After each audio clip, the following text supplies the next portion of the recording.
Bonsoir et bienvenue dans cette édition locale iroise. Cap maintenant sur le pays bigoudin qui compte un nouvel atout touristique.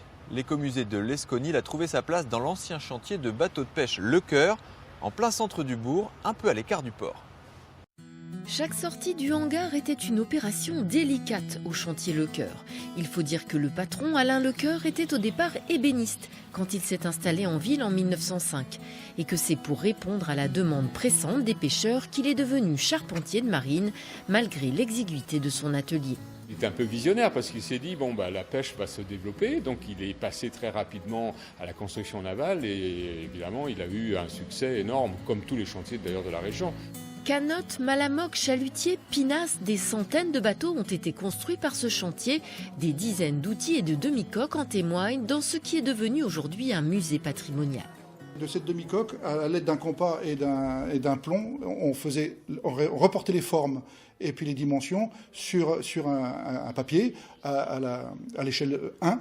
Et de l'échelle 1, on fabriquait donc les gabarits de membrure et les gabarits de varangue, etc. pour arriver à faire l'ossature du bateau. C'est la petite fille d'Alain Lecoeur qui a légué tous ces outils à l'association Bague-Lescon.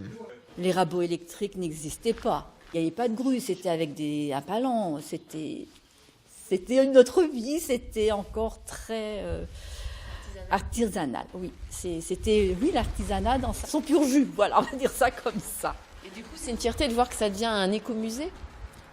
Oui.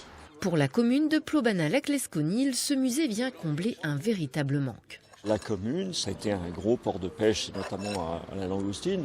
Et bien, ce lieu, c'est pour faire découvrir cette mémoire maritime à tout le monde, mais particulièrement aux jeunes. Les jeunes et les moins jeunes pourront aussi découvrir toutes sortes d'objets, de vêtements et de documents relatifs à la vie maritime donnés par les habitants soucieux de transmission.